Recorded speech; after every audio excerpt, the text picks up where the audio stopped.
Dossier de vulgarisation scientifique et technique. Comment les écrans plasma fonctionnent-ils? Introduction.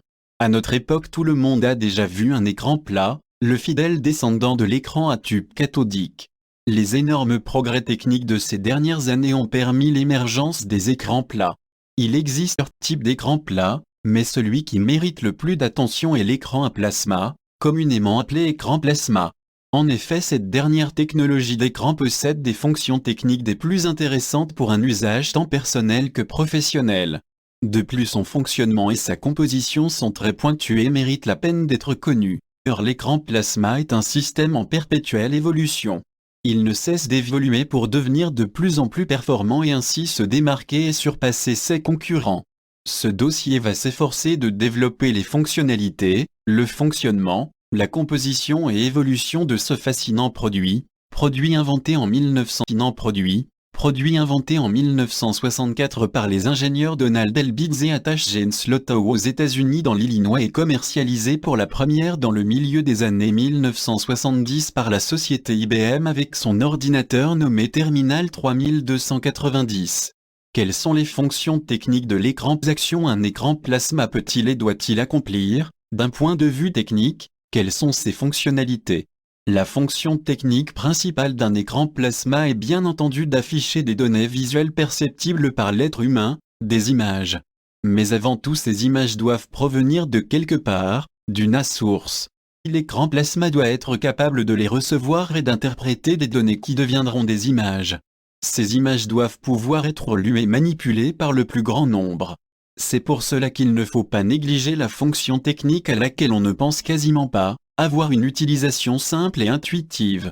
C'est en réalité essentiellement sur cette dernière fonction technique que repose la création des écrans plasma. En effet, ils permettent de faire une interface entre l'utilisateur et une autre machine, pour ainsi permettre une utilisation plus aisée de cette dernière. Ces fonctions techniques sont mises en place grâce à des composants plus ou moins courants et connus, c'est pour cela que certains seront employés mais détaillés plus amplement dans une autre part du dossier. Tout d'abord, recevoir des informations à diffuser. Cette réception de données électriques se fait par le biais de ce qu'on appelle connectiques. Ces connectiques sont des techniques pour une connexion physique entre deux appareils, ici en l'occurrence un écran et un autre appareil, comme un lecteur de DVD ou encore un ordinateur pour faire une transmission de données. Ensuite, afficher les informations sous forme d'images. Après avoir reçu les informations, l'écran doit être capable de les restituer à l'utilisateur de manière visuelle. Puis transformer en courant électrique. Ce courant électrique est le début d'un processus chimique sur lequel repose tout le fondement d'un écran plasma, le changement d'état de gaz qui après ce changement émettent de la lumière. Ces lumières judicieusement disposées forment des images. Il s'agit ici d'une brève explication du système pour définir la fonction technique principale de l'écran plasma et qui sera bien sûr étoffée plus tard dans le dossier. Schéma simplifié du fonctionnement d'un écran plasma. Enfin, être facile d'utilisation. Avoir une interface simple et accessible à une personne sans connaissance. Le but d'un écran plasma est avant tout de proposer une interface simple entre un appareil et un utilisateur. C'est un périphérique de sortie qui permet d'offrir à l'usager l'information la plus facile à interpréter, l'image. Cette simplicité est accrue avec les autres services que proposent les écrans plasma comme une interface qui permet différents réglages comme celui du contraste, du volume et de l'image ou de la résolution. Cette caractéristique va dans le sens de tous les types d'écrans et entre autres les écrans plasma. Capture d'image de l'interface d'un écran plasma. Ne pas déranger l'environnement dans lequel il est mis en place. Ce qui fait le succès des écrans plasma, c'est qu'ils ne prennent pas de place, ils sont plats. Ils ne prennent pas de place, ils sont plats. Ils marquent définitivement la coupure avec les écrans à tube cathodique. Cette finesse permet de ne pas prendre trop de place et ainsi un écran plasma est facile à introduire dans un environnement. De plus, le poids relativement léger par rapport à la taille de l'image affichée permet de pouvoir le disposer comme une applique mm d'épaisseur, l'épaisseur de 4 pièces de 1 euro, et ne pèse que 18,6 kg pour une grande image, un M27 de diagonale. Photographie d'un écran plasma suspendu à un mur. L'écran plasma de nos jours est donc un appareil possédant des fonctions techniques toutes complémentaires. En effet, Un écran plasma est capable et doit afficher des images visibles par l'homme.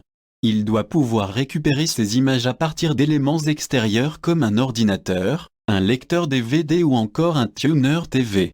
Ce qui a notamment incité la conception des écrans plasma, c'est donc la volonté de proposer une interface entre hommes et des machines, pour simplifier et élargir l'utilisation d'appareils par l'homme. Cet élargissement et cette simplification passent par une fonction technique importante qui est donc la facilité d'utilisation. Toutes ces fonctions techniques qui permettent à l'écran plasma de répondre à la demande de son utilisateur sont là grâce à différents composants à découvrir plus en détail. De quoi les écrans plasma sont-ils composés? Qu'est-ce qui permet précisément à un écran plasma de réaliser ses fonctions? De quels composants a-t-il besoin? Comment fonctionnent-ils et comment sont-ils fabriqués? Les écrans plasma sont composés d'éléments liant à la fois un aspect technique et scientifique. Comme le montrent les différents noms de composants qui ont permis à définir les fonctions techniques, un écran plasma possède de nombreux constituants. Certains de ces composants sont courants et relativement familiers aux personnes communes. D'autres composants sont quant à eux moins courants et plus abstraits dans l'esprit des personnes. Celui qui forme le nom de l'écran, le plasma. Le composant majeur, le plasma. Tout d'abord, le plasma, c'est un état physique, comme l'état liquide ou l'état solide. On peut faire passer des gaz à l'état plasma. Pour ce faire, on doit injecter une quantité certaine de courant dans un gaz. Ainsi, le gaz, un des éléments qu'il contient qu'on appelle électron, et après cette perte, il passe à ce fameux état, l'état plasma. Ce gaz, qui est passé à l'état plasma, émet alors des ultraviolets, une lumière invisible à l'œil nu. La définition et le résultat de l'état plasma sont aussi simples que cela. Illustration simplifiée de la définition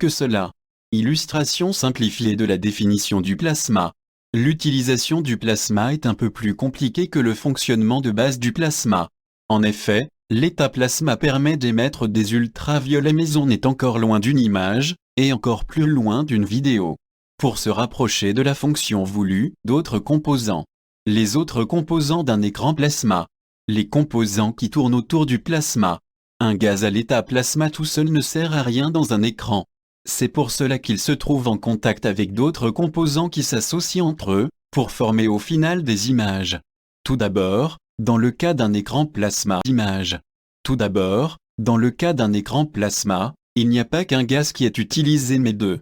Ces deux gaz sont le néon et le xénon, car ce sont des gaz nobles, des gaz que l'on trouve en très faible quantité dans notre environnement. On utilise ces gaz nobles, aussi appelés gaz rares, car ils ont la propriété de ne pas produire de réaction chimique lorsqu'ils sont en contact avec d'autres espèces, ce qui pourrait être ici gênant. Ces deux gaz sont regroupés dans trois enveloppes différentes, une rouge, une verte et une bleue. Ces trois enveloppes forment ce qu'on appelle un pixel. Ensuite, on emploie la procédure pour passer à l'état plasma, c'est-à-dire faire courant électrique dans ces enveloppes composées de mélanges de gaz. Comme convenu, elles émettent des ultraviolets.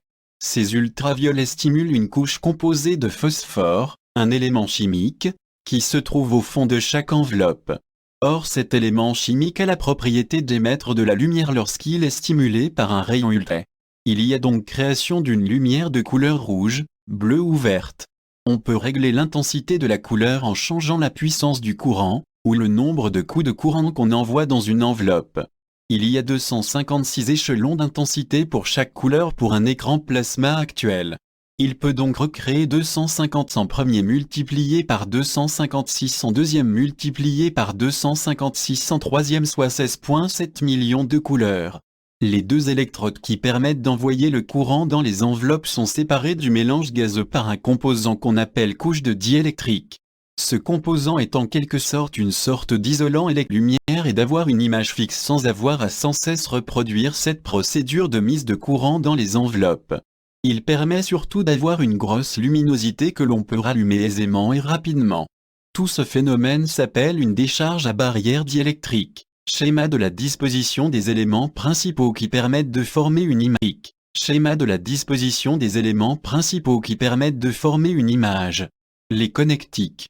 On a dit précédemment que c'étaient les connectiques qui permettaient de recevoir les informations, et voici en détail quels sont ces connectiques. Parmi les connectiques, on retrouve sur un écran plasma On a le connecteur composite sur laquelle on branche un câble